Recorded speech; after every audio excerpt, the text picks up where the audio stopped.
Hello students, आप सभी का स्वागत है एक बार फिर से मैग्नेट ब्रेन्स हिंदी पर। मैं हूं अरुण और आप सभी को पढ़ाता हूं कक्षा 12वीं का गणित विषय। जैसा कि आप सभी विद्यार्थियों को पता है कि मैग्नेट ब्रेन्स और मैग्नेट ब्रेन्स हिंदी आप सभी विद्यार्थियों को कक्षा 7 से लेकर 12वीं तक आपके समस्त विषय पूरी तरह से फ्री पढ़ाते हैं। इसके लिए किसी भी विद्यार्थी को कोई भी फीस देने की आवश्यकता नहीं है। ना ही हमारा ऐसा कोई प्लान है कि आप भविष्य में इन्हें मतलब किसी पोर्टल के माध्यम से आपको बेचा जाए या फिर आप खरीदो या पैसे दो, ऐसा कुछ नहीं है। मतलब इन शॉर्ट हमारा कोई भी सब्सक्रिप्शन प्लान नहीं है। आप पूरे साल यहाँ पर पढ़ाई फ्री कर सकते हैं। आइए शुरुआत करते हैं। आज हम जिस चीज के बारे में पढ़ने जा रहे हैं वो है आव्यूह। कक्षा 12वीं का एक बहुत ही महत्वपूर्ण अध्याय। इस अध्याय में हम आव्यूह पढ़ेंगे। इसके बाद चौथा अध्याय होगा सारणिक। सारणिक में भी हम बहुत सी चीजें देखने की कोशिश करेंगे। तो चलिए शुरुआत करते हैं आव्यूह के साथ। और आव्यूह में आज हम जो देखने वाले हैं वो है परिचय, आव्यूह की कोटि, प्रकार, समानता और बहुत से उदाहरण। तो सबसे पहले दिमाग में ये चीज आती है कि आव्यूह होता क्या है। मैं आव्यूह के अगर उदाहरण आपसे पूछूं तो बढ़िया सा एक बात ऐसी कही जा सकती है कि भले ही आपने आव्यूह को अपने दैनिक जीवन में हल ना किया हो कि ऐसा ऐसा होता है, लेकिन आप कक्षा पहली से और मैं तो कहूँ उससे पहले से भी आप आव्यूह का प्रयोग करते हुए आ रहे हैं। आव्यूह आपने कक्षा पहली से प्रयोग किया हुआ है। शायद आपको याद नहीं हो, लेकिन आव्यूह आप कक्षा पहली से प्रयोग करते, पिछले 12 साल से आप प्रयोग कर रहे हैं। अगर किसी के दिमाग में उदाहरण हो तो वो कमेंट कर सकता है कि आव्यूह के क्या क्या उदाहरण हो सकते हैं। तो बेसिकली आव्यूह के बारे में अगर बात की जाए तो एक अरेंजमेंट होता है जहां पर वस्तुएं पंक्तियों और स्तंभों में जमाई जाती है। ठीक है, जैसे आप अपनी कक्षा में बैठते हो तो अगर कक्षा में बैठते हो तो कक्षा में पंक्ति और स्तंभ में ही बैठते हो ना, कि एक पंक्ति में एक व्यक्ति बैठा है, दूसरी पंक्ति में दूसरा, पहले स्थान पर, दूसरे स्थान पर, तीसरे स्थान पर। तो पंक्ति और स्तंभ के अरेंजमेंट को ही आव्यूह कहा जाता है अभी तक। ठीक है, जैसे अब इसका तो आप पहली कक्षा से ही प्रयोग करते आ रहे हो, पंक्ति और स्तंभ का। तो इसीलिए मैंने कहा कि पहली कक्षा से अपनी कक्षा में पंक्ति और स्तंभ में बैठे आ रहे हो, तो इसीलिए इसे आव्यूह कहा जाता है। आव्यूह वास्तव में गणित में कोई चीज मतलब ऐसा इसका कोई मान नहीं होता। आव्यूह एक अरेंजमेंट होता है, एक क्रमचय होता है, ऐसा समझ सकते हैं। तो यहां पर इसका कोई मान नहीं निकलता। हाँ, हम फिर भी गणित की भाषा में मतलब गणित में बहुत सारे समीकरणों को हल करने के लिए आव्यूह का प्रयोग किया जाता है। ठीक है, तो अगर चाहो तो आव्यूह के उदाहरण लिख सकते हो। जैसे मैं कहूं कि आव्यूह का उदाहरण क्या है, तो उदाहरण के लिए आप अपनी कक्षा में बैठते हो, है ना, तो किसी भी कक्षा में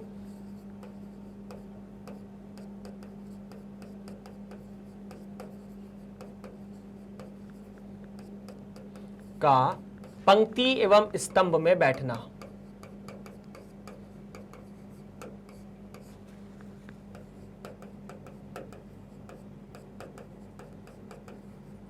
अभी मैं परिभाषा भी नहीं दे रहा हूं, अभी दैनिक जीवन से उदाहरण निकाल के ला रहा हूं।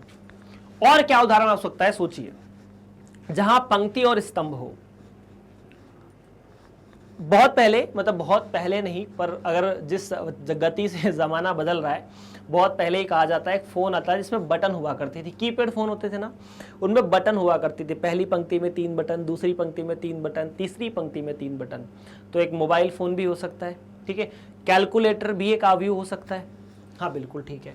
तो इस प्रकार से आव्यूह परिभाषित किए जा सकते हैं। परिभाषित कैसे करेंगे, तो अगर मैं कहूं कि पंक्तियों और स्तंभों में वस्तुओं का क्रमचय या वस्तुओं को जमाना आव्यूह बनाता है। ठीक है, अब हमें उन सबसे अलग एक बात नोट करके रखनी है कि आव्यूह होता कैसा है।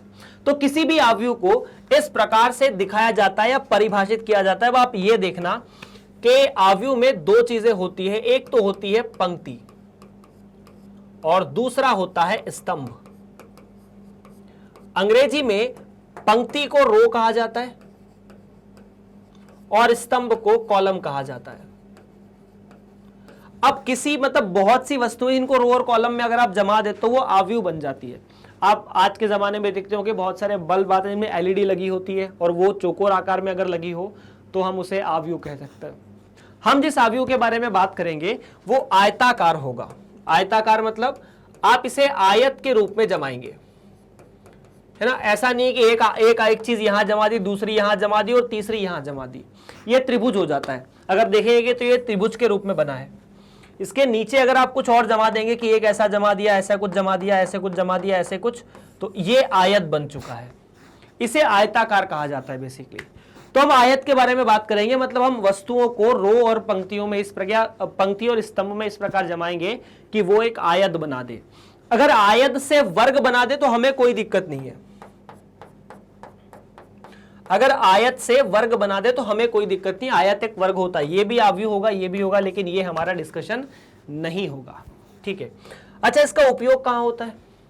तो बहुत सारे समीकरणों को हल, रेखिक समीकरणों को हल करने में इसका प्रयोग होता है।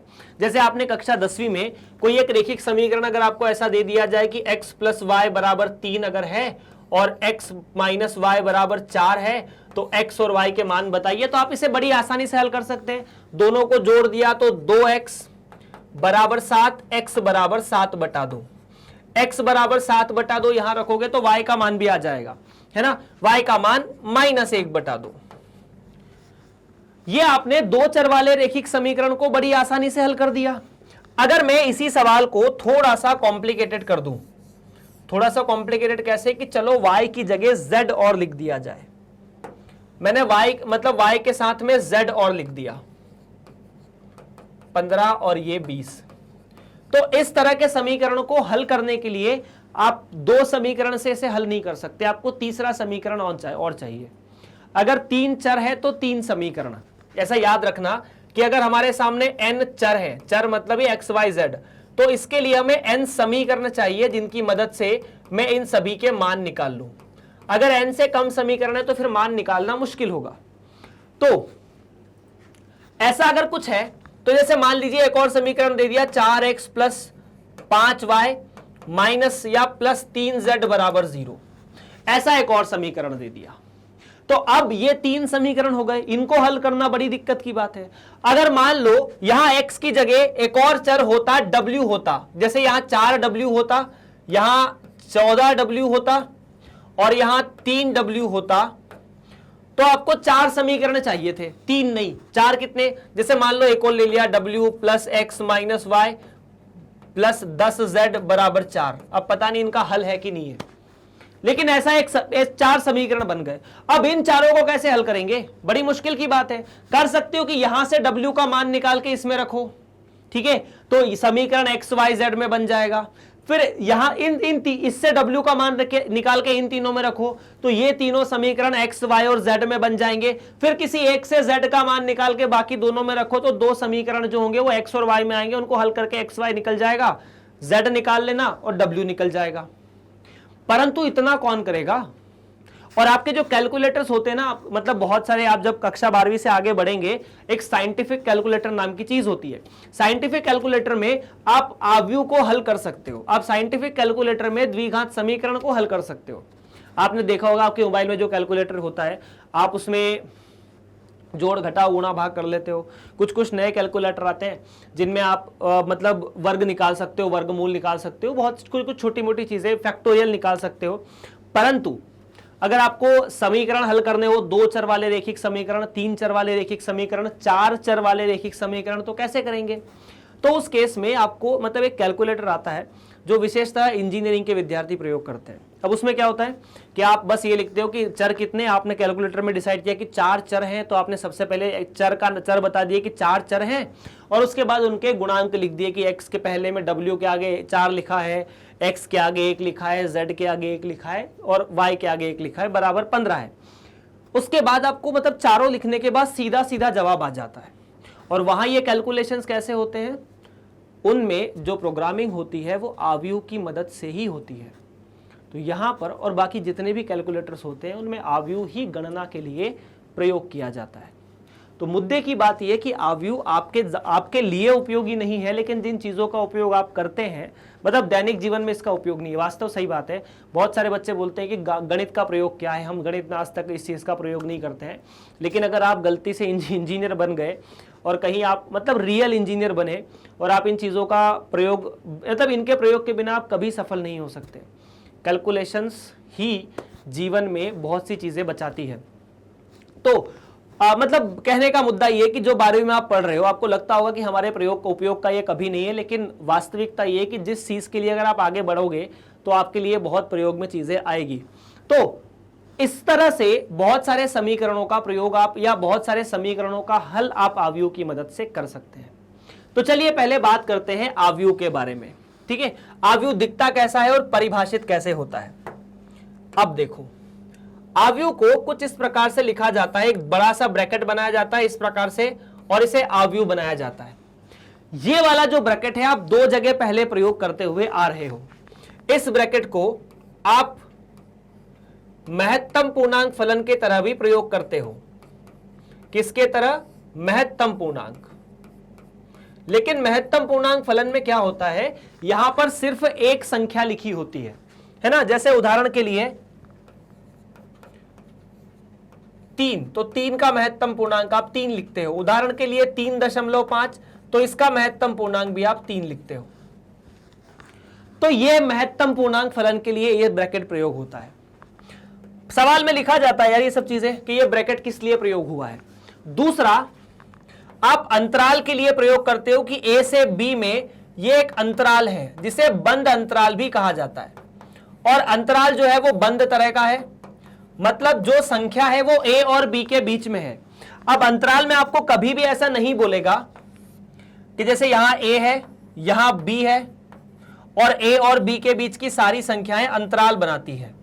अब अगर ए और बी के बीच की सारी संख्याएं अंतराल बनाती है तो सुनने की कोशिश करना यहां पर एक बात कि अगर इस केस में आपको ए और बी के बीच की सारी संख्या अंतराल बनती है तो आप इसको कभी ऐसा नहीं लिख सकते कि यहां आपने 2 लिखा है, 3 लिखा है और 4 लिखा है।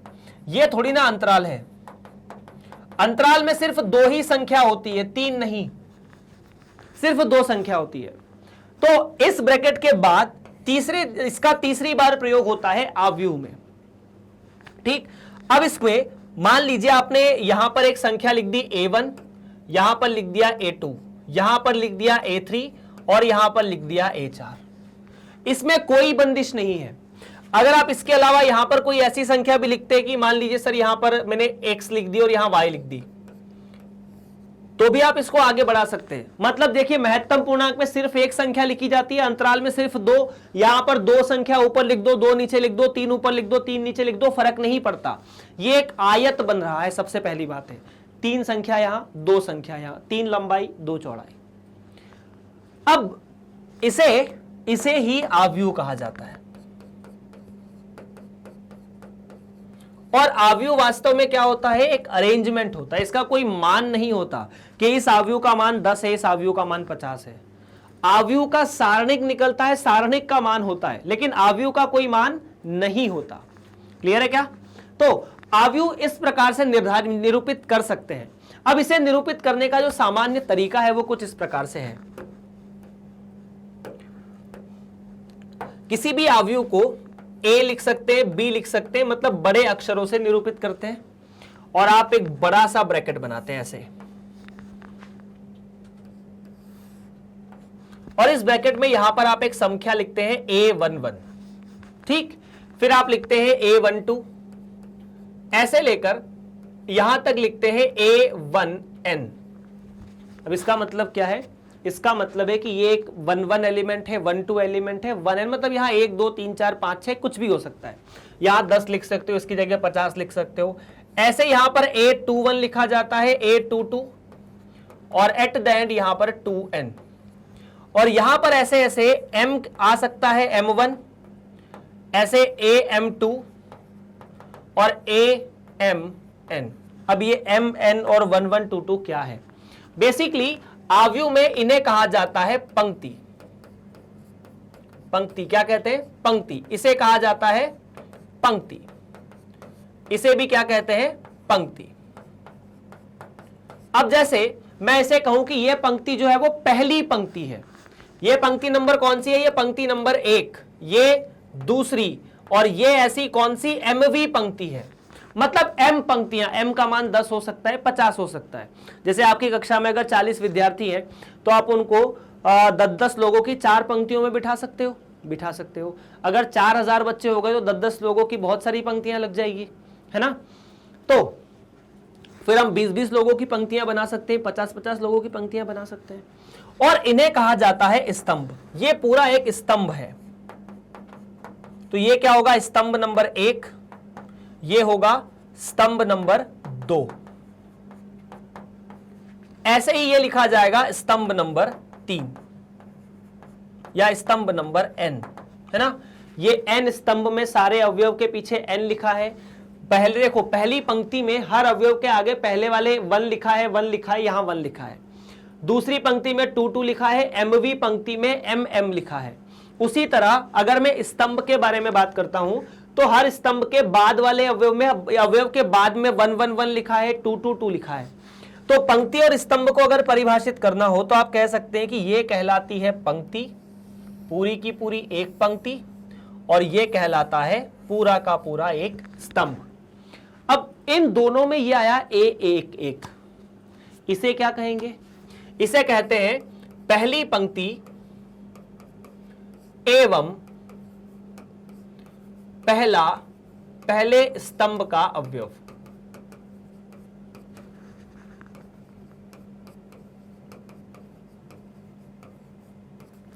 इन सभी को कहा जाता है A11, A12। ये जितने भी संख्याएं लिखी है ना, ये जो लिखा है कि A11 है, ठीक है, A12 है, ऐसे लेकर जितने भी ये संख्या AML लिखी हुई है, इन सभी को अवयव कहा जाता है। क्या कहा जाता है? इन सभी को अवयव कहा जाता है। ये क्या है? आव्यूह के अवयव है, ठीक है। ये भी एक अवयव है, ये भी एक अवयव है। और जब ऐसा लिखा जाता है ना, एक कॉमन नोटेशन और होता है। कॉमन नोटेशन तो जैसे मान लीजिए मैं इस चीज को परिभाषित करता हूं APQ। APQ का मतलब है आव्यूह में, इसका मतलब है P वाली पंक्ति एवं Q वाले स्तंभ का अवयव।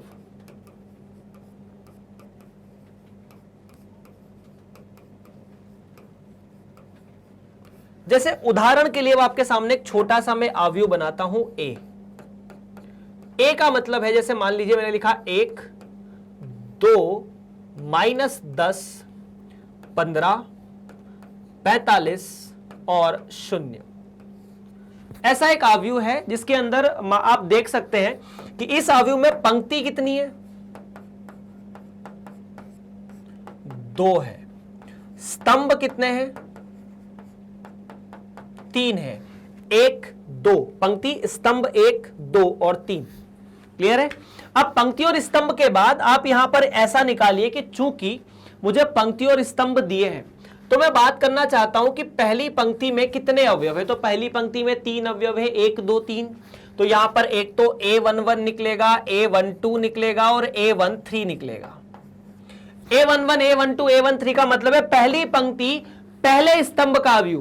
पहली पंक्ति ये वाली, पहला स्तंभ ये वाला, इन दोनों की मदद से ये वाला अवयव बनेगा क्या? 1। बिल्कुल बात सही है। तो इनकी मदद से बनेगा 1। चलिए, उसके बाद पहली पंक्ति A12, 1 मतलब पंक्ति, 2 मतलब स्तंभ।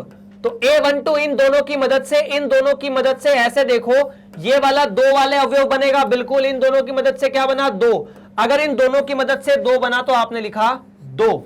उसके बाद यही A1 पहली पंक्ति, तीसरा स्तंभ, तो इन दोनों की मदद से बना -10। तो यहां पर बना -10। ठीक, ऐसे ही अपन पहचानेंगे। अगर मैं यहां पर बात करता हूं, दूसरी पंक्ति पर आता हूं, A21 A22 और A23। तो A21 A22 और A23 के बारे में क्या कहोगे? A21 मतलब ये वाली पंक्ति और ये वाला अवयव 15। बिल्कुल बात सही है। 2 मतलब दूसरी पंक्ति, ठीक है। उसके बाद ये वाला अवयव, तो यहां 45 और आखिरी में आप देख ही सकते हो कि ये 0 है। हां जी, क्लियर है क्या? ठीक है।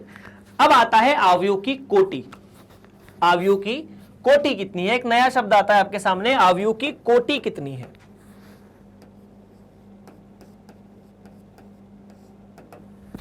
तो इस पे आपसे सवाल होते हैं, देख लेना। यदि किसी अवयव में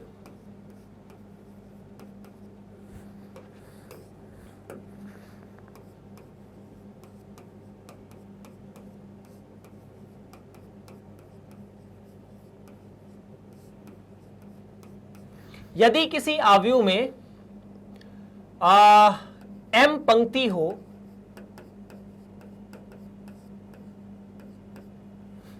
m पंक्ति, ठीक है, या नहीं साथ में, और सिर्फ या से काम नहीं होगा, और n स्तंभ हो, m पंक्ति और n स्तंभ हो, है ना। अगर m पंक्ति और n स्तंभ हो तो आव्यूह की कोटि इस प्रकार से लिखी जाती है। कोटि को लिखा जाता है m क्रॉस n, और m क्रॉस n का मतलब गुणा नहीं है, इस बात को ध्यान रख लेना। इसका मतलब गुणा नहीं है, इसको लिखने का तरीका ऐसा है कि ये m क्रॉस n का आव्यूह है। जैसे अगर किसी आव्यूह को ऐसा लिखा जाए कि मान लीजिए किसी आव्यूह की कोटि 5 कोटि 4 है, तो इसको अगर ये कोटि है ना तो ये ऐसी लिखी जाएगी, इसे अपन 20 नहीं लिखेंगे, इसे अपन 20 नहीं लिखेंगे। ये बात बोलेगी कि इसमें जो पहला अवयव है वो पंक्ति है, कि पंक्तियां कितनी है, और दूसरा अवयव बताता है कि स्तंभ कितने हैं। बाकी भूल जाओ, पहला अवयव क्या बताता है, पंक्ति कितनी है, दूसरा अवयव क्या बताता है, स्तंभ कितने हैं। बाकी आपको ध्यान दिया, बाकी इसको 20 नहीं लिखना है, आपको इसको 20 नहीं लिखना है। अगर किसी आव्यूह की कोटि 4 कोटि 5 है तो इसमें पंक्तियां कितनी, 4 कोटि कितनी, 5। दोनों आव्यूह अलग अलग है। किसी आव्यूह में 5 पंक्ति 4 कोटि, किसी आव्यूह में 5 पंक्ति 4 स्तंभ, किसी आव्यूह में 5 स्तंभ या 5 स्तंभ और 4 पंक्ति, दोनों चीजें अलग अलग है ना। जैसे मान लो आप 10 विद्यार्थी हो, आपको बोला कि आप 2 स्तंभ और 5 या 2 पंक्ति और 5 स्तंभ में बैठ जाओ, तो 2 पंक्ति 5 स्तंभ में ऐसे बैठोगे, और वहीं पर यदि किसी आव्यूह में 5 पंक्ति और 2 स्तंभ लिख दे तो 10 ही बच्चों को बोला कि अब 2 पंक्ति 2 स्तंभ बनाओ जिसमें 5 के 2 हो, तो ये अरेंजमेंट इस प्रकार से होगा। दोनों चीजें अलग अलग है ना, दोनों चीजें अलग अलग है। सो अब आप बोलोगे कि सर दोनों सेम ही तो है, नहीं, अलग अलग है ना, अरेंजमेंट के हिसाब से अलग अलग है, अरेंजमेंट अलग अलग होता है ना। सो ये इस प्रकार से अपन कोटि परिभाषित करते हैं, ठीक है। हाँ, एक बात छोटी सी, अगर आपकी किताब के हिसाब से देखो तो किताब में P और Q की जगह यहाँ I और J लिखा है, हर किताब में वैसे ऐसे ही है, तो यहाँ I और J लिख सकते हैं कि I वाली पंक्ति और J वाला स्तंभ, ऐसा लिखा जाता है, ठीक है क्या, ठीक है।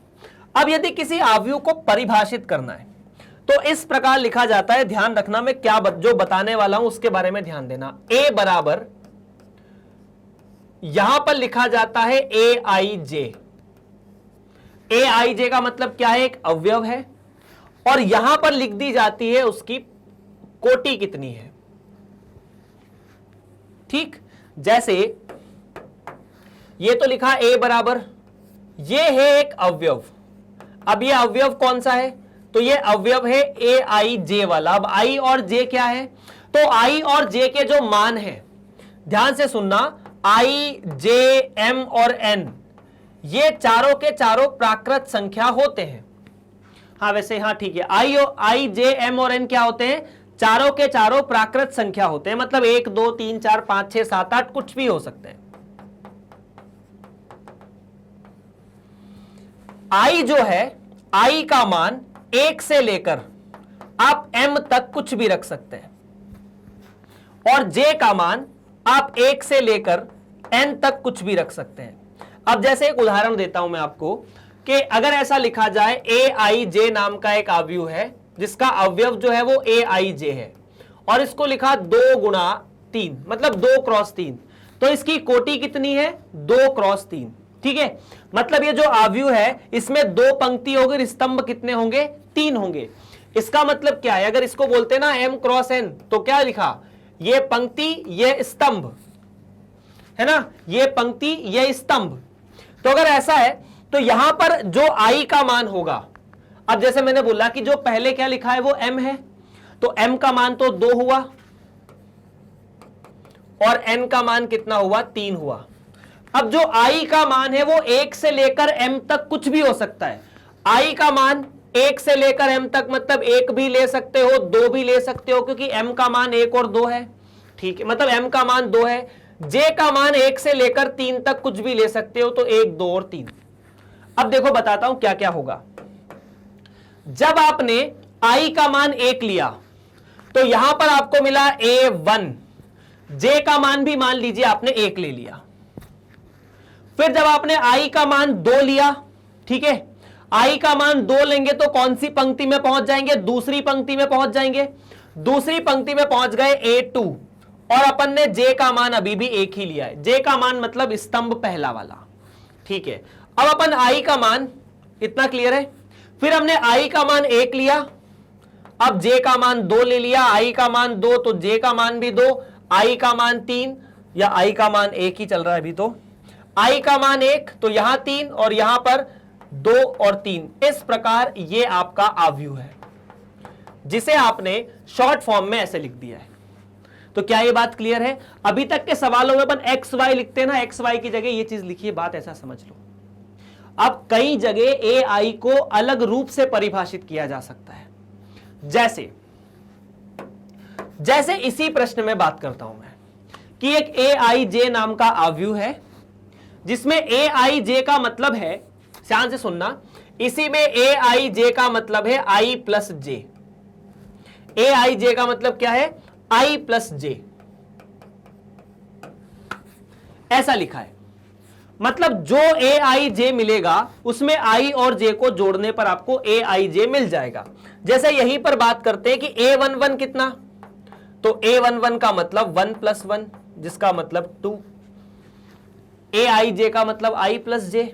अच्छा, ए 1 2 का मतलब 1 + 2 मतलब 3। ए 1 3 का मतलब 1 + 3 मतलब 4। अलग अलग तरीके से परिभाषा हो सकती है। अब इनकी जगह 2 3 4 आ जाएगा। उसी तरह अगर यहां पर A21 निकालोगे तो 21 का मतलब 2 + 1 मतलब 3। A22 का मतलब 2 + 2 मतलब 4, और A23 का मतलब 2 + 3 मतलब 5। तो सीधी सीधी बात यहां पर यह है कि इस A को आप ऐसे निरूपित कर सकते हैं। कैसे? A11 का मतलब 2 था, जब ये परिभाषा बाद में आई, इस परिभाषा के बिना नहीं लिख सकते। अब हो सकता है AIJ को I - J लिख दें, I गुणा J भी लिख सकते हैं, है ना, या फिर लिख सकते हैं कि I की घात J है, लिख सकते हैं, कुछ भी लिख सकते हैं। तो A11 का मतलब 2, इसका मतलब 3, इसका मतलब 4।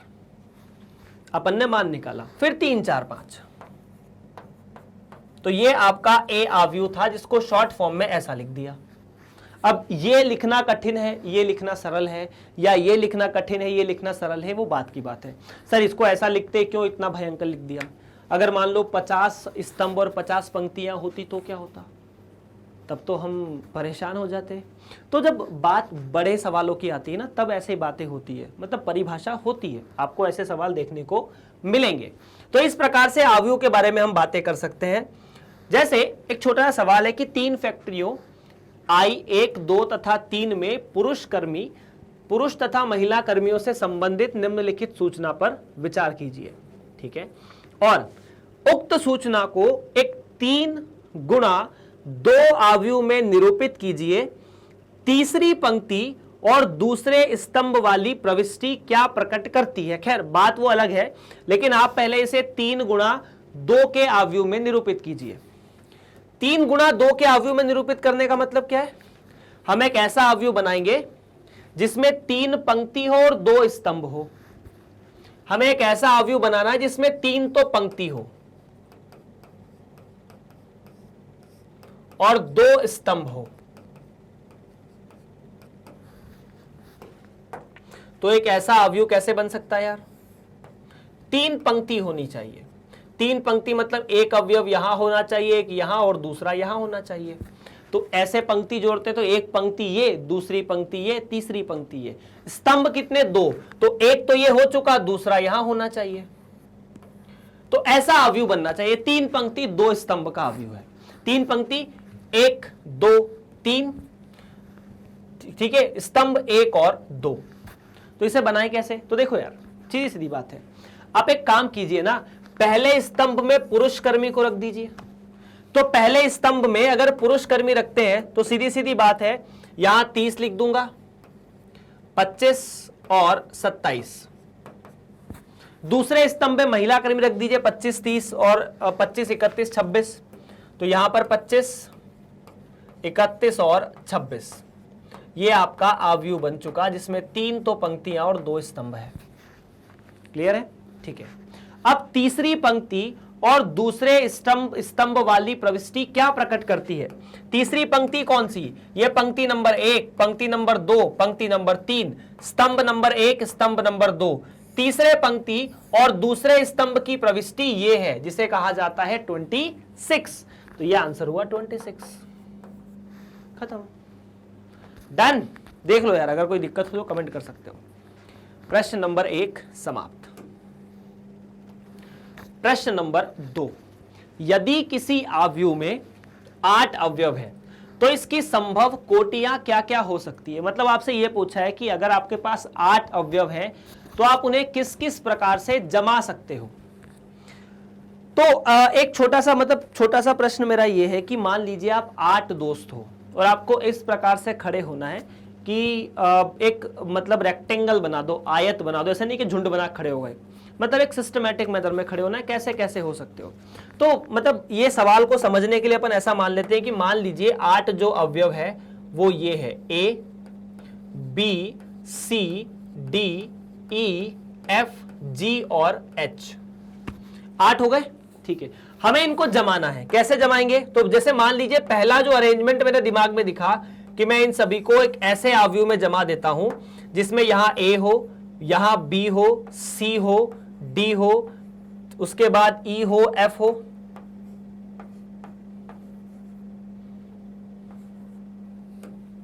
क्या ये बात क्लियर है?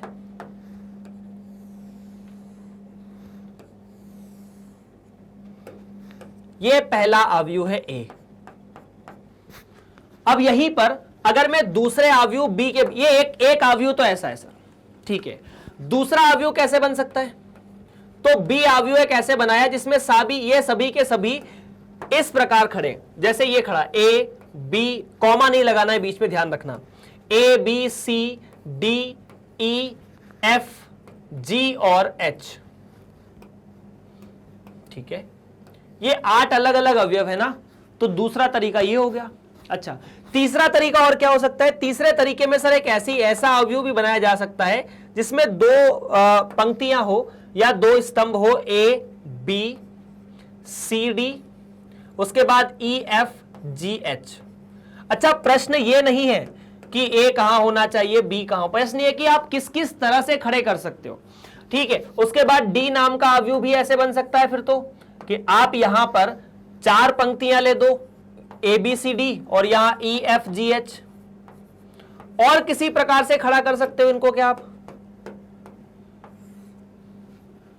E नाम का एक अवयव बनाने की कोशिश करते हैं। और सर एक काम करते हैं, अब आपने एक मतलब दो पंक्ति का अवयव बना दिया, 4 पंक्ति का अवयव बना दिया, और आप कैसे ये बना सकते हैं? तो किसी विद्यार्थी ने सोचा कि सर मैं अगर यहां 3 अवयव ले लेता हूं, A B C D है ना, A B और C, बाकी D E और F को यहां जमा देता हूं, ठीक है। तो अगर मैं E को यहां जमा दूं और H को यहां जमा दूं तो चलेगा क्या? मैं कहूंगा बिल्कुल नहीं। क्यों? आप इसे खाली नहीं छोड़ सकते और बाकी की जगह को खाली नहीं छोड़ सकते।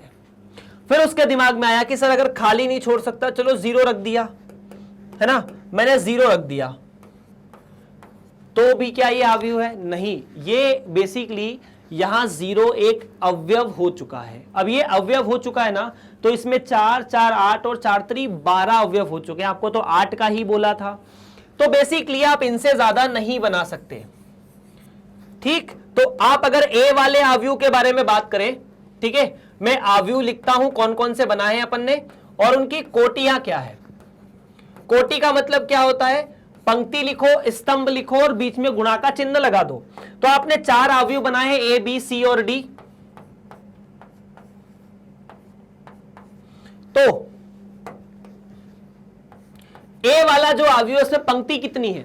1 2 3 4, ऐसे पंक्ति जोड़ते हैं, 1 2 3 4 5 6 7 और 8, तो पंक्तियां कितनी 8 है और स्तंभ कितना, ये पूरा का पूरा स्तंभ है। ठीक है, बी वाले आव्यूह में ये पूरे में एक पंक्ति आ गई, तो बी वाले आव्यूह में एक पंक्ति है और ऐसे 1 2 3 4 5 6 7 8 स्तंभ होंगे।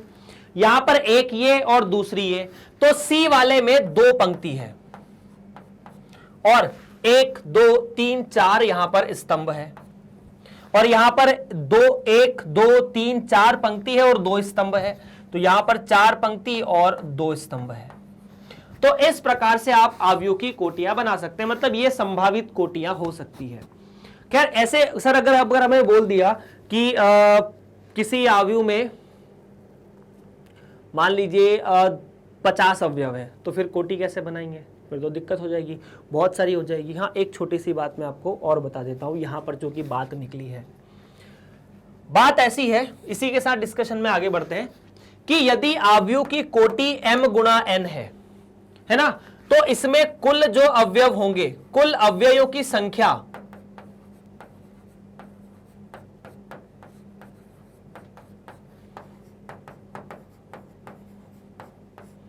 m को n में गुणा कर दीजिए, यहां गुणा है m गुणा n, है ना।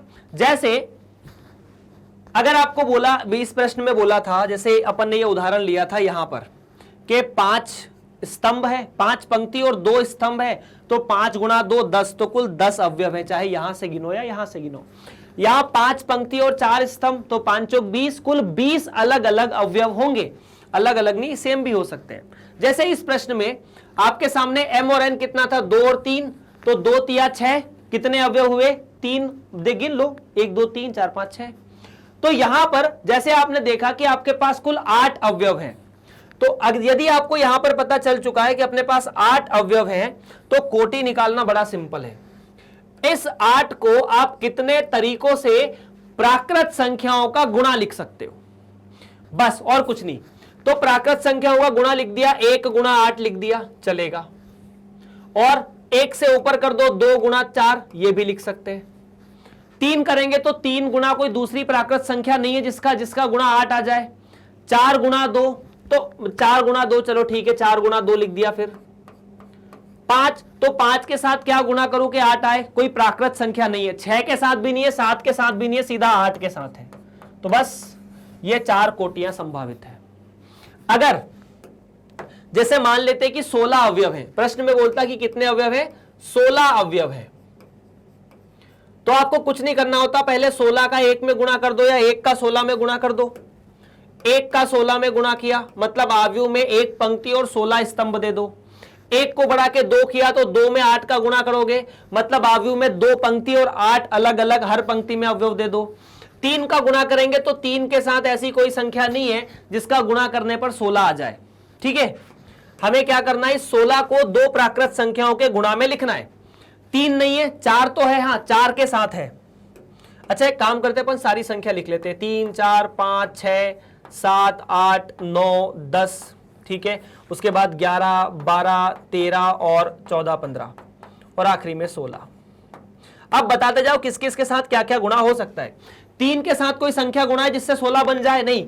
4 के साथ 4 का गुणा कर सकते हैं, 5 6 7 के साथ कोई संख्या गुणा नहीं होगी। 8 के साथ 2 का गुणा कर सकते हैं, 9 10 के साथ कुछ भी गुणा नहीं है, 11 12 13 14 के साथ भी कुछ गुणा नहीं है, सीधा 16 का 1 के साथ गुणा है, बस। तो एक दूसरा, अच्छा एक और हो सकता है, हो गए 4, ठीक है।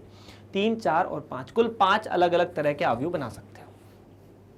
इतनी सी बात है, बस। क्लियर है? चलो यार फिर आगे बढ़ते हैं। मतलब बेसिकली प्रश्न नंबर 3 की तरफ बढ़ते हैं। उदाहरण नंबर 3, एक ऐसे 3x2 के अवयव की रचना कीजिए जिसके अवयव aij 1/2 i - 3j द्वारा प्रदत्त है।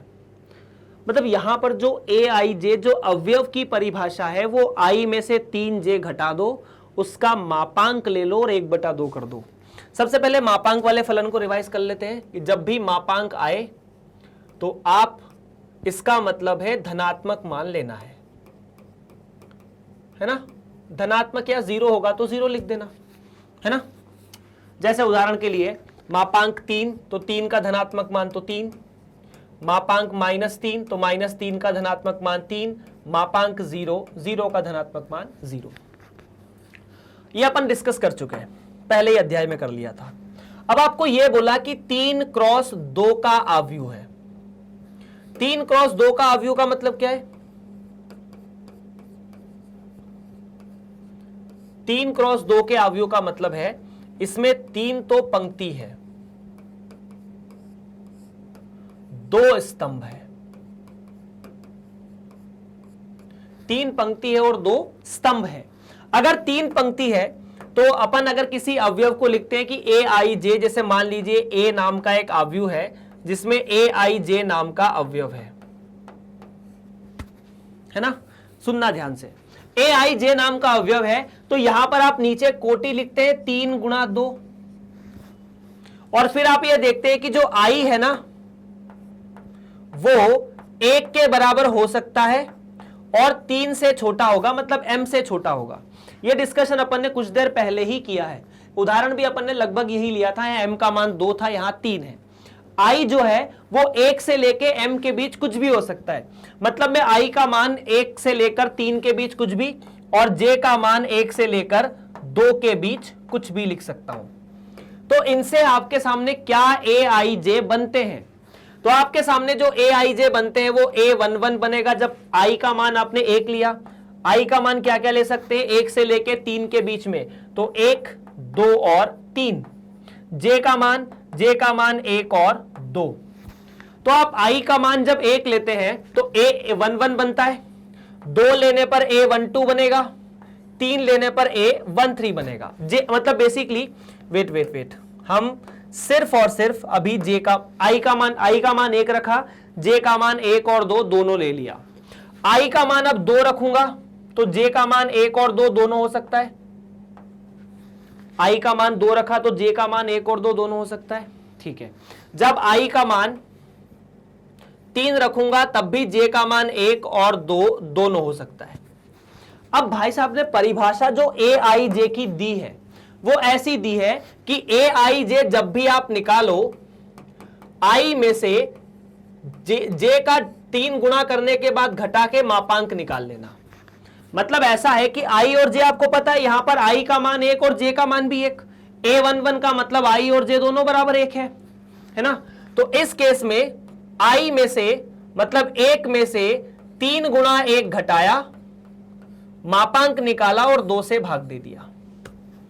आप 3 गुणा 1 तो 3, 3 में से 1 गया तो 2, -2 के साथ, -2 का मापांक 2 और 2 बटा 2 आया 1। अब आपने i की जगह 1 और j की जगह 2 रखा तो क्या मिलेगा? 1 माइनस 3 गुणा 2 माइनस बटा 2, मापांक यहां पर तो 3 दूनी 6, 6 में से 1 गया तो 5, माइनस के साथ -5 का मापांक 5, 5 बटा 2 2। यहां पर 2,1 रख के देख लो तो i की जगह 2, j की जगह 1, तो -3 प्लस 2 -1 बटा 2, तो यहां से आपको मिलेगा 1 बटा 2। अब 2 2 रख के देखते हैं तो क्या मिलेगा? 2 माइनस 3 गुणा 2 बटा 2, तो 3 दूनी 6, 6 में से 2 गए तो -4, -4 का मापांक 4, 4 बटा 2 2, ठीक है। उसके बाद 3 1, तो क्या रखेंगे? i का मान 3 -3 गुणा 1 बटा 2, तो ये तो 0 आ गया, और यहां से 3 गुणा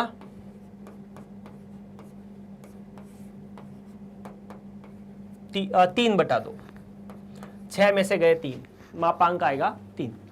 तो इस प्रकार से आपके सामने सारे अवयव आ गए हैं। अभी आव्यूह नहीं आया, क्या आए हैं? अवयव। इस आव्यूह में पंक्ति कितनी है? 3, स्तंभ कितने हैं? 2। तो ये जो आव्यूह है जिसे आप ए नाम का आव्यूह कह सकते हैं, इस आव्यूह को इस प्रकार निरूपित कर सकते हैं क्या? 3 पंक्ति मतलब A11, A21 और A31, और 2 स्तंभ A12,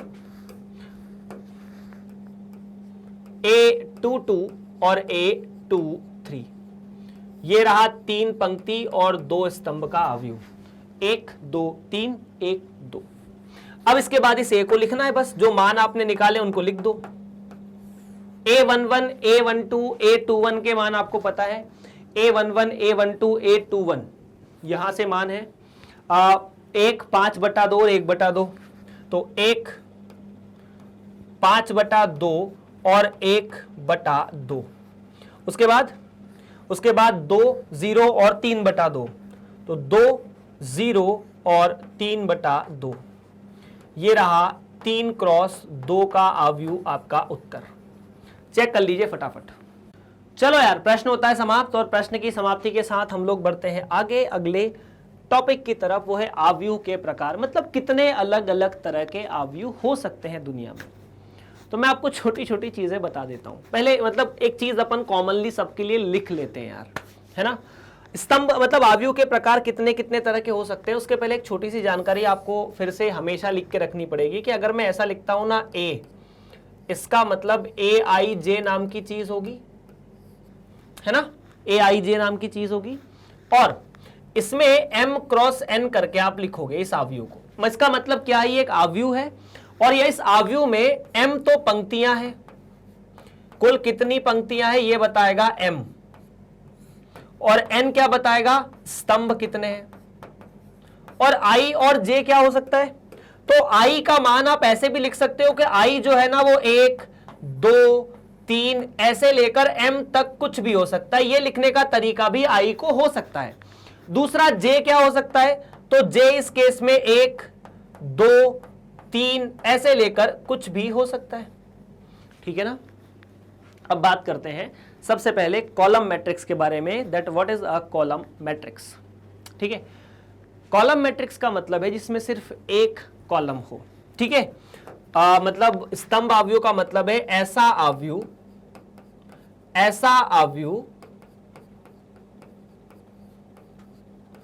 जिसमें बस एक स्तंभ हो।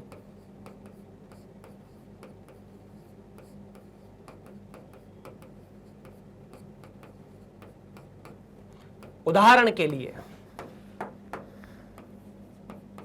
मान लीजिए A नाम का एक अवयव जिसको आपने लिखा 1 2 और 3।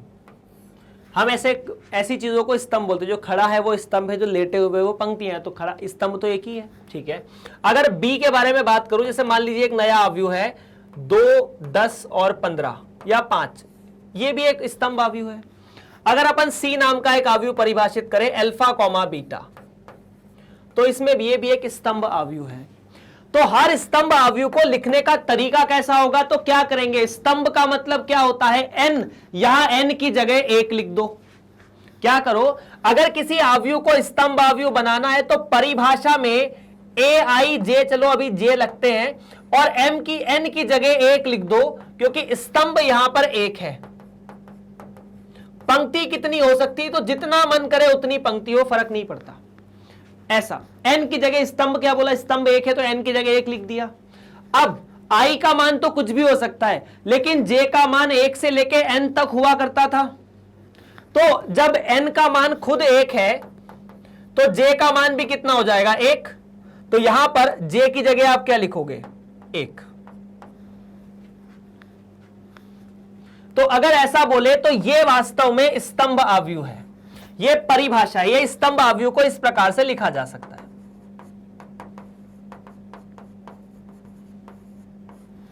क्या ये क्लियर है, क्लियर है ना,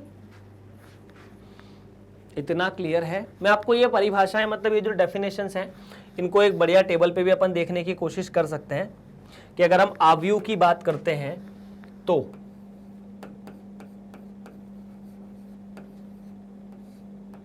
है ना, अवयव में मैं लिखता हूं कि सबसे पहले अवयव को कितने प्रकार से बांटा जा सकता है। तो अवयव को बांटने का एक तरीका होगा कि अवयव स्तंभ अवयव हो जाए। कौन सा अवयव हो जाए, स्तंभ अवयव।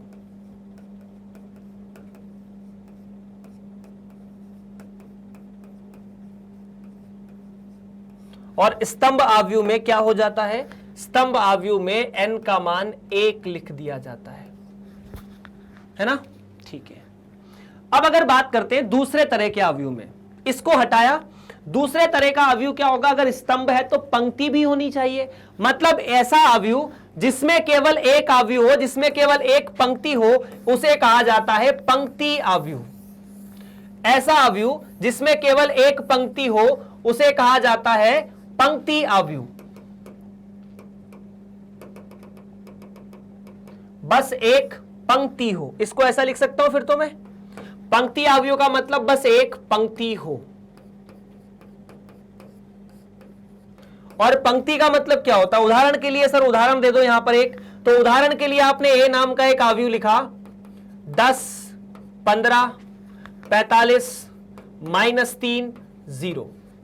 इस अवयव में सिर्फ एक पंक्ति है, स्तंभ कितने? 1 2 3 4 5, तो इस अवयव को लिखा जाएगा 1 क्रॉस 5, एक पंक्ति 5 स्तंभ। इसकी कोटि कितनी? 1 क्रॉस 5, ठीक है। तो जैसे अब इसको लिखना हो अगर परिभाषा से तो क्या लिखेंगे? AIJ लिखेंगे। लेकिन जब ये बोला जाए कि पंक्ति अगर एक हो गई तो m का मान 1 हो जाएगा, n का मान जो मन करे वो रहे। I क्या होता है? I 1 से लेके m तक कुछ भी होता है।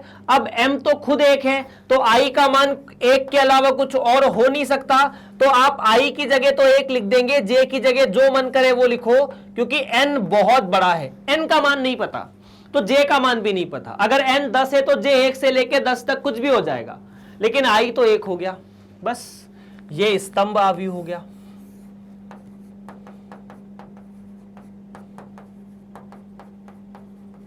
ओ स्तंभ नहीं, पंक्ति अवयव।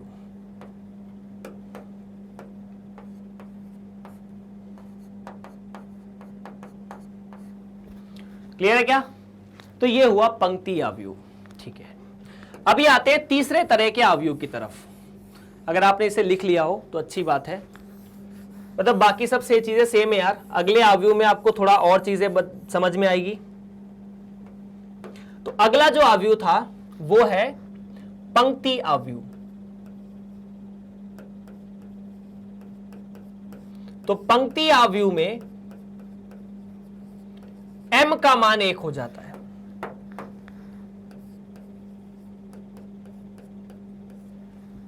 इतना ही है, ठीक है। अभी आते हैं तीसरे अवयव की तरफ, जो कि है वर्ग अवयव। वर्ग अवयव का मतलब क्या है? आपने बोला कि 10 पंक्ति हो, 20 स्तंभ हो, 20 स्तंभ हो, 10 पंक्ति हो, चलेगा। लेकिन वर्ग अवयव में स्तंभ और पंक्ति बराबर हो जाती है। स्तंभ एवं पंक्ति बराबर हो जाती है।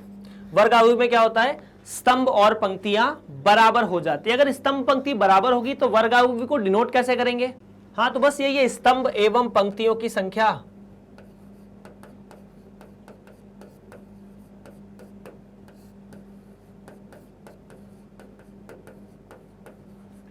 बराबर है, इक्वल। ओके, अच्छा, स्तंभ और पंक्तियों की संख्या बराबर है, आपने ये देख लिया। तो क्या मैं कह दूं यहां से कि m बराबर n होगा? m बराबर n होगा, पहली बात तो ये है। उसके बाद m बराबर n तो हो गया, ठीक है। उसके बाद हमने ये देखा कि एक अवयव, जैसे अगर मैं a नाम के अवयव को लिखना चाहता हूं तो यहां पर अब मैं AIJ लिख दूं और इसे लिख देता हूं m क्रॉस m, या n की जगह m लिखना, क्योंकि m और n दोनों बराबर है। अब अगर m और n दोनों बराबर है, इसका मतलब ये नहीं कि I और J दोनों बराबर है। m और n दोनों के बराबर होने का मतलब है, सुनना मेरी बात को, m और n दोनों का बराबर है कि जितनी पंक्ति उतने स्तंभ हो चुके हैं, है ना। अब यहां पर अगर कोटि की बात बोली जाए तो कोटि m क्रॉस m भी कह सकते हो, ऐसा कह दो, चलेगा। या फिर इसकी जगह कहा जाता है कि m कोटि का वर्ग अवयव। अब m कोटि का वर्ग अवयव कहने का मतलब है कि वर्ग अवयव हमने कहा, हाँ बिल्कुल कहा, वर्ग अवयव कहने का मतलब स्तंभ पंक्ति बराबर, बात ठीक है। और m कोटि बोल दी, मतलब m स्तंभ और n स्तंभ, n पंक्तियां। जैसे बोला कि 4 कोटि का वर्ग अवयव, तो 4 पंक्ति 4 स्तंभ। 10 कोटि का वर्ग अवयव, तो 10 कोटि 10 स्तंभ। 12 कोटि का अवयव, तो 12 कोटि का अवयव नहीं निकलेगा, क्योंकि आव्यूह अगर है तो वर्ग आव्यूह है तो 12 कोटि बोल सकते हो।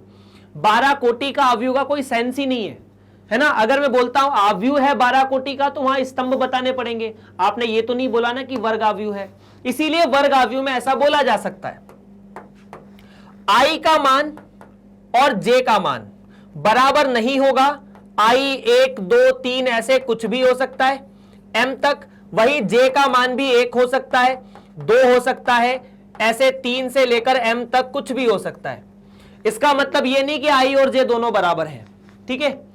अच्छा, दोनों सेट बराबर नहीं है, ठीक है। आई और जे ऐसा लिखना सही रहेगा कि आई ए से आएगा और यहां जे इसका एक अवयव होगा, है ना। थोड़ा सा इसे मॉडिफाई कर सकते हैं आप लोग, ठीक है।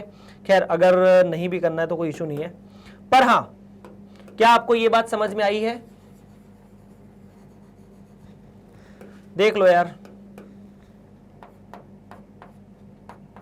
ऐसा कुछ है ना। तो आई का मान 1 हुआ तो जे का मान 1 2 3 4 5 6 कुछ भी हो सकता है। आई का मान 2 हुआ तो जे का मान 1 2 3 4 5 6 कुछ भी हो सकता है। अब देखना यहां पर क्या है।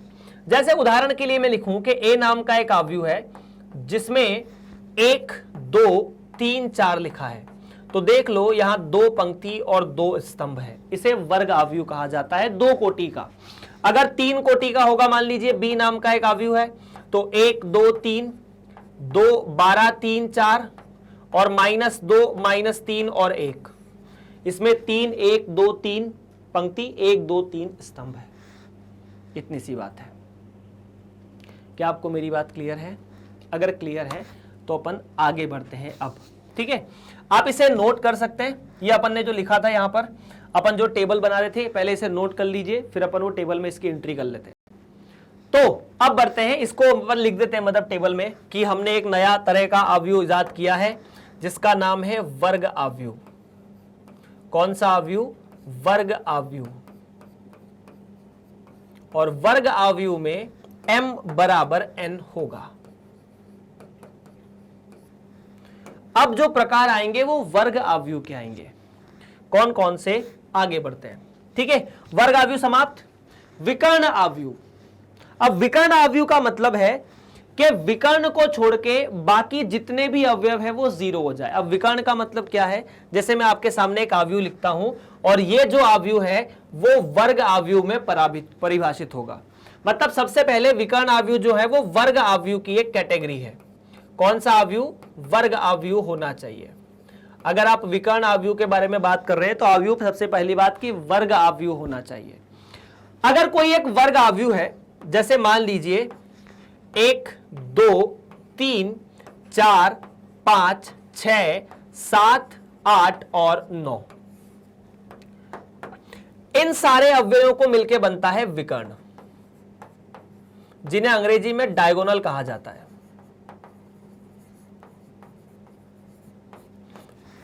इन सभी को मिला के क्या बनता है? विकर्ण बनता है। अब अगर विकर्ण इन सभी को मिला के बनता है, ध्यान से सुनना, इन्हें कहा जाता है विकर्ण। ये विकर्ण नहीं होता। आव्यूह में सिर्फ एक ही विकर्ण होता है। और विकर्ण के जो अवयव हैं, मैं बता देता हूं, विकर्ण के अवयव कौन कौन से होते हैं। विकर्ण के अवयव, अब जो विकर्ण के अवयव होंगे, जैसे ये वाला अवयव विकर्ण का होगा, तो ये पहली पंक्ति और पहले स्तंभ का है, तो विकर्ण का अवयव A11 होना चाहिए, ठीक है। ये दूसरी पंक्ति दूसरे स्तंभ का, तो A22, ऐसे A33। अब अगर 4 कोटि का अवयव हुआ तो A44 भी विकर्ण का अवयव होगा।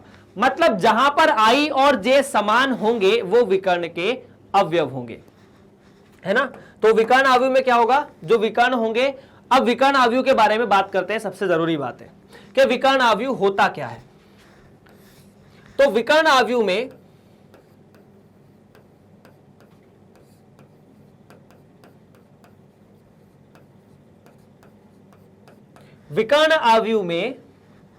विकर्ण के अवयवों को छोड़कर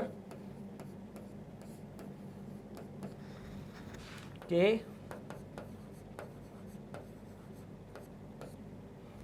या नहीं, विकर्ण के अवयवों को छोड़कर लिखना थोड़ा गलत हो सकता है।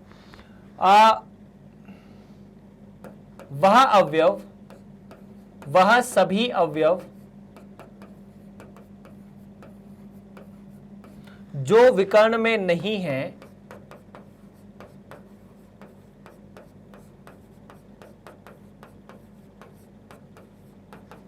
शून्य होंगे। मतलब एक ऐसा अवयव जिसमें विकर्ण के अवयवों को छोड़कर, मतलब वो अवयव जो विकर्ण में नहीं है वो जीरो होंगे। अंग्रेजी में इन्हें डायगोनल एलिमेंट कहा जाता है और इसकी डेफिनेशन अंग्रेजी में ऐसी होती है कि ऑफ डायगोनल एलिमेंट सारे जीरो होते हैं। फॉर एग्जांपल अगर यहां पर एक मैं उदाहरण दूं, जैसे मान लीजिए ए नाम का एक अवयव है 0 0 0 0 0। अब यहां पर आप 5 लिख दो, 4 लिख दो, 3 लिख दो, यहां 0 लिख दो। तो विकर्ण के बारे में छोड़ दो, बाकी जितने अवयव हैं वो सारे जीरो हैं। बिल्कुल। अब यहां ये नहीं लिखा है कि विकर्ण के अवयव जीरो हो सकते हैं, यहां ये नहीं बोला है कि विकर्ण के अवयव जीरो हो सकते हैं कि नहीं हो सकते हैं।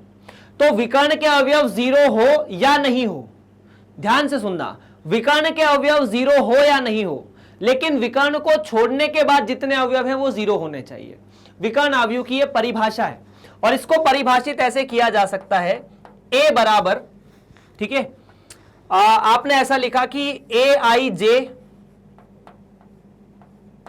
है ना, रुको आप इसको ऐसे लिख दो कि ए आई जे नाम का एक अवयव है, ए आई जे नाम का अवयव है अवयव में, और ये m क्रॉस m का है। m क्रॉस m क्यों? क्योंकि वर्ग अवयव अपन पहले ही बोल चुके हैं, m और m मतलब दोनों m और n बराबर रहेंगे।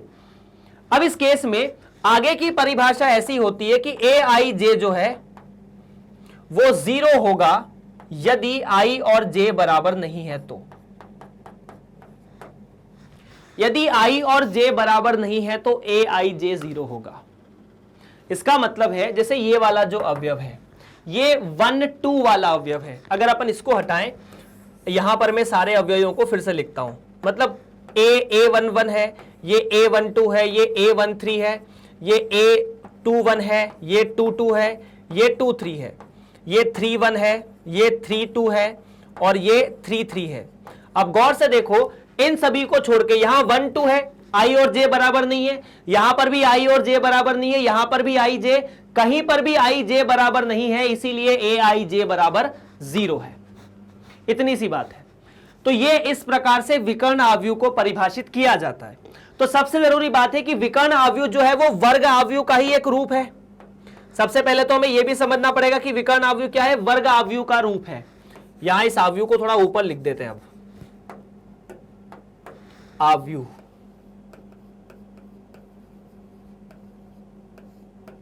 विकर्ण अवयव वर्ग अवयव का ही रूप है। तो अब वर्ग अवयव के टाइप्स देखने पड़ेंगे, ठीक है। तो वर्ग अवयव के बारे में बात करते हैं कि वर्ग अवयव कितने अलग अलग तरीकों से आप कैटेगराइज कर सकते हैं। अभी हम किसके बारे में बात करेंगे? ओह, ये सरल रेखा खींच रहा था मैं तो, ठीक है ठीक है।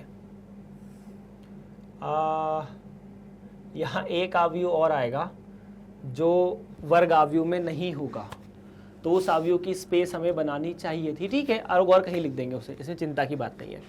अब हम वर्ग अवयव के प्रकार लिखने जा रहे हैं। उसमें सबसे पहला अवयव है विकर्ण अवयव। कौन सा है?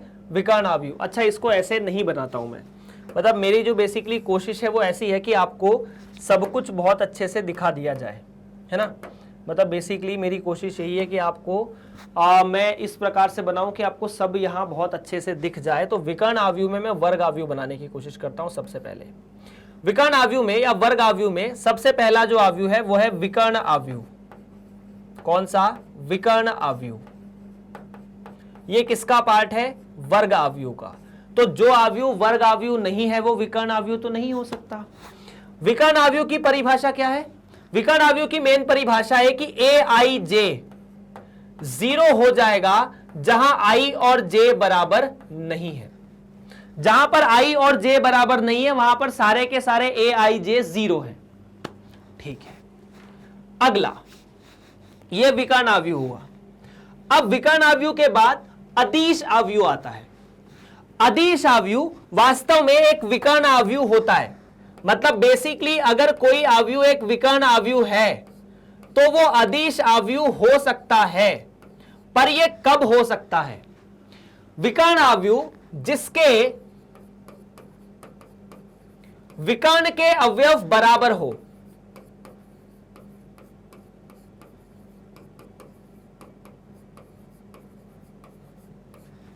समान हो।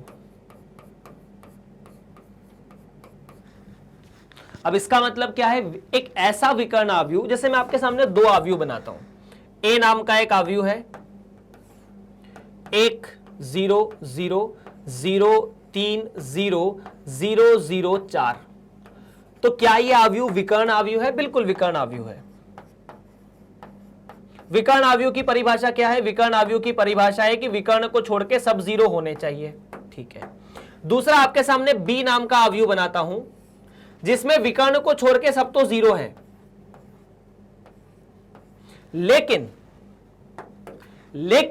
विकर्ण के अवयव सभी समान है, 5 5 और 5। अब आप यहां पर गौर से देखिए कि इस विकर्ण के अवयव सभी समान है। ये अवयव, पहली बात, विकर्ण अवयव है कि नहीं है? बिल्कुल है, क्योंकि विकर्ण को छोड़ के सारे अवयव 0 है। बिल्कुल, तो यह विकर्ण अवयव तो है। पर इस अवयव को एक नई तरह का नाम दिया कि ये जो अवयव है इसमें विकर्ण के अवयव समान है, इसीलिए इसे अदिश अवयव कहा गया है। स्केलर मैट्रिक्स क्या कह देंगे? अदिश अवयव। तो अदिश अवयव में क्या होगा? विकर्ण अवयव ही होगा। होगा क्या? विकर्ण अवयव ही। मतलब ये जो अवयव है, अगर आप इसको ए आई जे को के रूप में परिभाषित करते हैं, अब विकर्ण अवयव तो एक वर्ग अवयव होता है, इसीलिए m बराबर n तो होगा ही।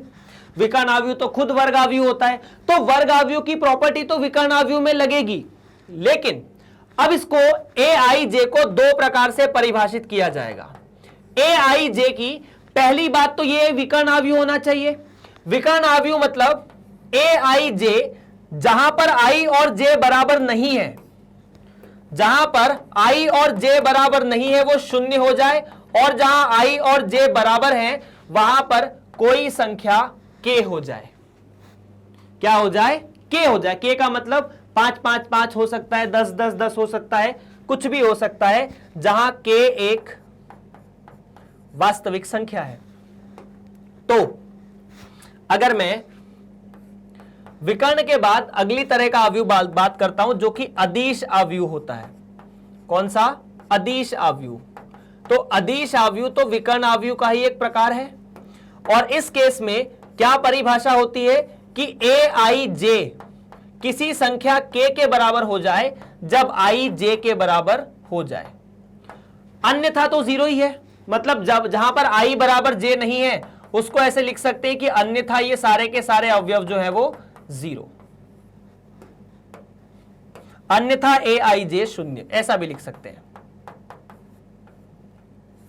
मतलब जहां पर i और j समान नहीं है वहां ये 0 होना चाहिए, जहां i और j समान है वो। ठीक, तो अब ये हो चुका अदिश अवयव। अब इसके बाद एक और आता है इकाई अवयव, तत्समक अवयव, आइडेंटिटी मैट्रिक्स। तो आइडेंटिटी मैट्रिक्स कुछ नहीं है, ये जो अवयव है ये विकर्ण अवयव के अलावा अदिश अवयव है। एक ऐसा अदिश अवयव जिसमें जो विकर्ण के अवयव समान नहीं, समान की जगह सीधा लिखो कि 1 हो जाए। मतलब जहां पर 5 5 5 की जगह 1 लिख गया, ये एक स्पेशल अवयव बन गया। इस अवयव को आपने बोला कि ये तत्समक अवयव है।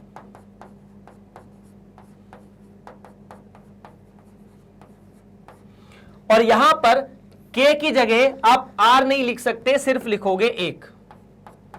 तो ये तत्समक अवयव है। तत्समक अवयव का मतलब क्या है? ऐसा अवयव जिसमें विकर्ण के समस्त अवयव 1 के बराबर हो, 1 1 1 लिखा हो। और तत्समक अवयव को i से निरूपित किया जाता है। ठीक, अब जैसे लिखा जाए कि i3, तो i3 का मतलब है 3 कोटि का तत्समक अवयव।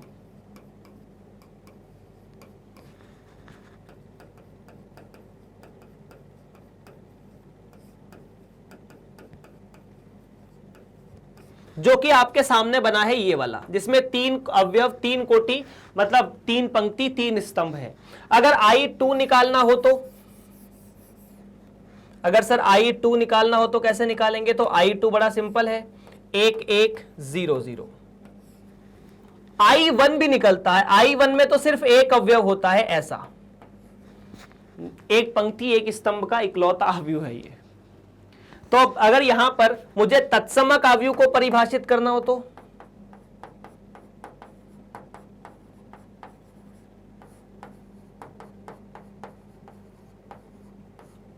तत्समक अवयव का मतलब क्या है? जहां पर Aij 1 के बराबर हो, जहां I बराबर j हो, अन्यथा सब 0 हो।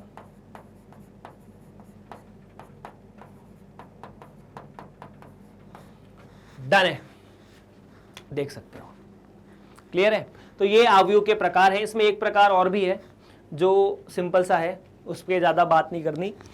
शून्य अवयव, जीरो मैट्रिक्स। तो शून्य अवयव का मतलब है चाहे वो जैसा भी अवयव हो, ऐसा अवयव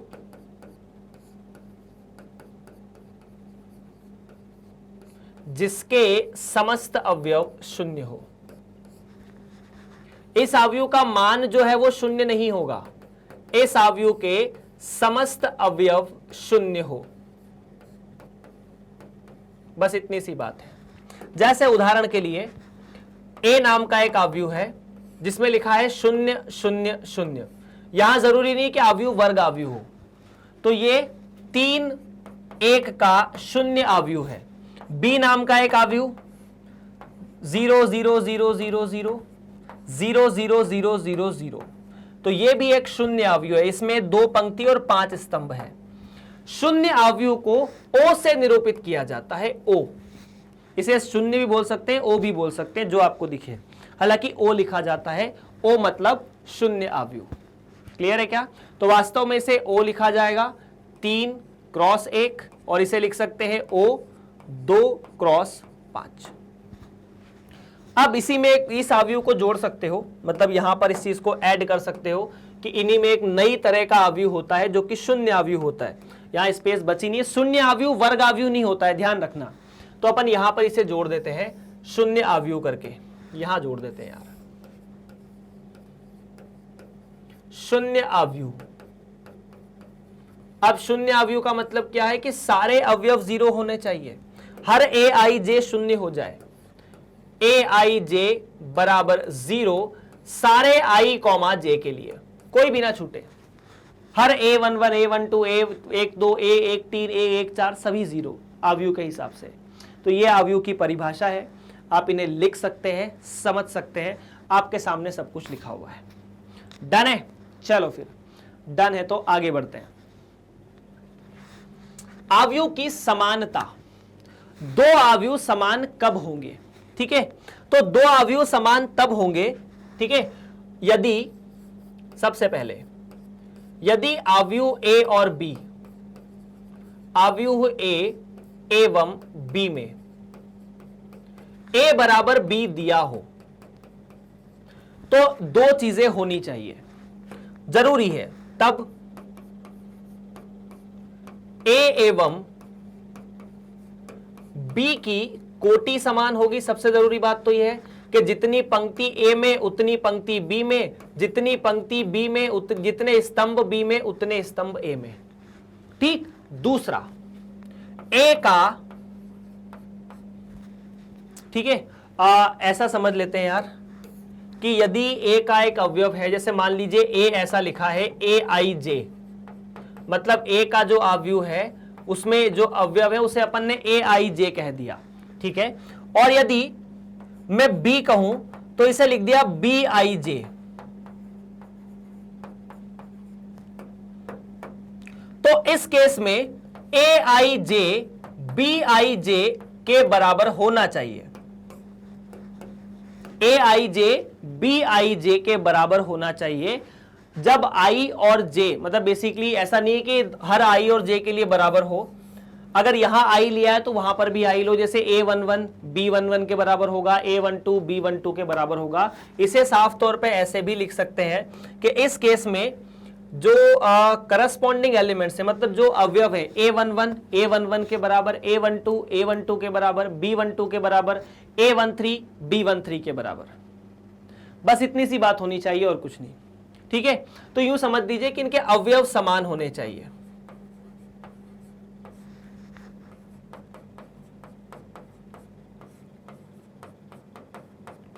जैसे अपन उदाहरण लेते हैं एक छोटा सा, अगर लिख लो इसे, अगर लिखना हो तो छोटा सा उदाहरण लिखते हैं। ये समझने की बात है, मतलब उदाहरण पे बात कर लेते हैं कि यदि ये जो दो अवयव है वो समान है, दो अवयव अगर समान है, x + 3 z + 4 2y - 7 - 6 a - 1 0 b - 3 - 21 0 0 6 3y - 2 -6 - 3 2c + 2 2b + 4 - 21 और 0, अगर ये दोनों समान है तो a b c x y z के मान निकालिए।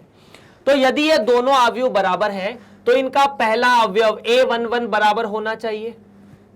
बात तो सही है, मतलब x + 3 0 के बराबर, तो x का मान -3, z + 4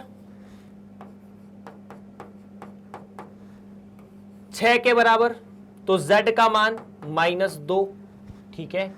2y - 7 3y - 2 के बराबर, तो 2y को उधर ले जाओ, 3y को इधर ले जाओ, y का मान -5। ये लो x, y और z के मान तो आपके सामने आ चुके हैं।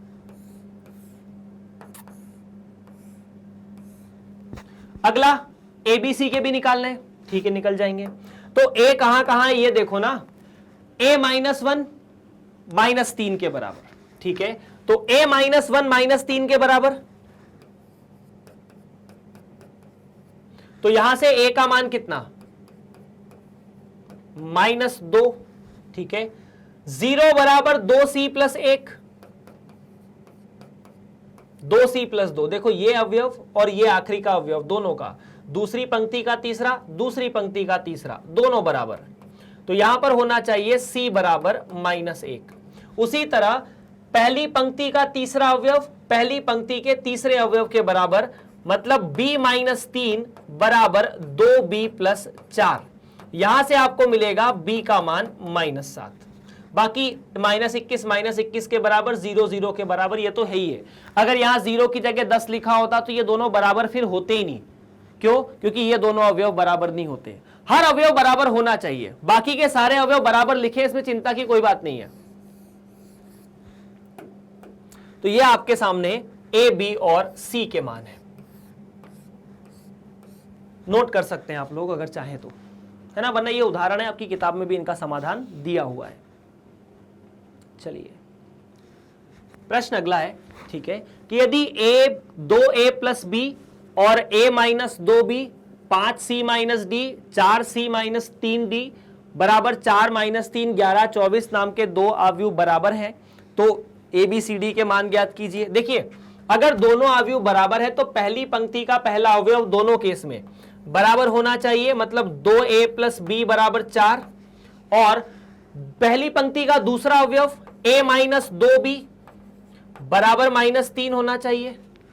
और यहीं पर अगर मैं दूसरी पंक्ति का पहला अवयव निकालूं तो 5c - d बराबर 11 और 4c + 3d बराबर 24, ये दोनों होना चाहिए, ठीक है। तो अपन ने इनको समीकरण 1 और समीकरण 2 बोल दिया। अब a, b और c कैसे निकालोगे? दो चर के रैखिक समीकरण है ना। दो चर के रैखिक समीकरण को हल करने के लिए हमारे पास बहुत सी विधियां हैं, उनमें से सबसे बढ़िया विधि है कि अपन 1 को हटाते हैं, इसमें 2 का गुणा कर दीजिए, ठीक है। अगर मैं दूसरे समीकरण में 2 का गुणा करता हूं तो क्या मिलता है? पहला समीकरण तो जो का त्यों है, और दूसरा समीकरण हो जाएगा 2a - 4b बराबर -3। अब इन दोनों -3 नहीं -6, अब पहले में से दूसरे को घटा दीजिए, मतलब इसे यहां पर और यहां पर घटाता ना है, ये गया, ये हुआ 5b बराबर 10, तो b का मान आया 2। अगर b का मान 2 यहां रखोगे तो कितना आ जाएगा? b का मान 2 समीकरण 1 में रखा तो b का मान 2 रखा तो 2a + 2 बराबर 4, तो यहां से a का मान मिला 1, तो a का मान 1 और b का मान 2, ठीक, बाकी सेम चीज वहां करनी है। तो यहां 3 है, यहां -3 बना दूं, बात सही है। तीसरे समीकरण में 3 का गुणा कर दो, तो 15C - 3D बराबर 33, 4C + 3D बराबर 24। आप क्या कीजिएगा, इसमें से इसमें मतलब जोड़ना है, बेसिकली घटाना भी नहीं है। क्यों नहीं घटाना है? क्योंकि ये आपस में जुड़ के 0 हो जाएगा। तो 15 और 4 19, C बराबर, ये तो हो गए 0, 57, ठीक है। तो यहां से C का मान आया 3, 19 या 57, ठीक है। अब अगर C का मान 3 आता है तो आप जिस समीकरण में चाहे उस समीकरण में C का मान 3 रख दो, समीकरण 1 में 3 में रख दो, ठीक है। तो समीकरण 3 से क्या मिलेगा, 3 गुणा C मतलब 15 - D बराबर 11, तो D का मान मिला 4। तो ABCD का मान 1, 2, 3 और 4। इस प्रकार से यह प्रश्न भी समाप्त होता हुआ। अब इस प्रश्न के साथ ही ये प्रश्नावली भी समाप्त होती हुई। अगर आप इन वीडियोस को मैग्नेट ब्रेन्स के official YouTube channel magnet brains Hindi पर देख रहे हैं तो बहुत अच्छी बात है। अन्यथा आप गूगल पर जाइए, लिखिए www.magnetbrains.com, और जैसे ही आप उस पर जाएंगे आपको वहां पर CBSE हिंदी दिखेगा। जैसे आपको CBSE हिंदी दिखा, आप वहां पर कक्षा 12वीं का चयन कीजिएगा। अगर आप कक्षा 12वीं का चयन करेंगे तो आपको कक्षा 12वीं के जो विषय हैं वो दिख जाएंगे। उसमें अपन ने गणित विषय का चयन किया, उसमें अध्यायों के नाम रहेंगे। जिस अध्याय पे क्लिक करेंगे उसके सारे वीडियो आपके सामने खुल जाएंगे, मतलब टॉपिक का नाम लिखा रहेगा। जिस टॉपिक पे क्लिक करेंगे वो टॉपिक के वीडियो आपके लिए चलना शुरू हो जाएंगे। तो करना कुछ नहीं है, ऐसे ही सवालों को हल करना है, समझना है और वीडियो आसानी से देखना है।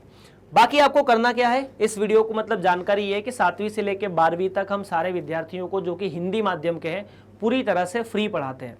इसके लिए किसी भी स्टूडेंट से कोई भी फीस नहीं ली जाती। आपको क्या करना है, इस वीडियो को लाइक, शेयर और सब्सक्राइब। आप सभी का बहुत बहुत धन्यवाद।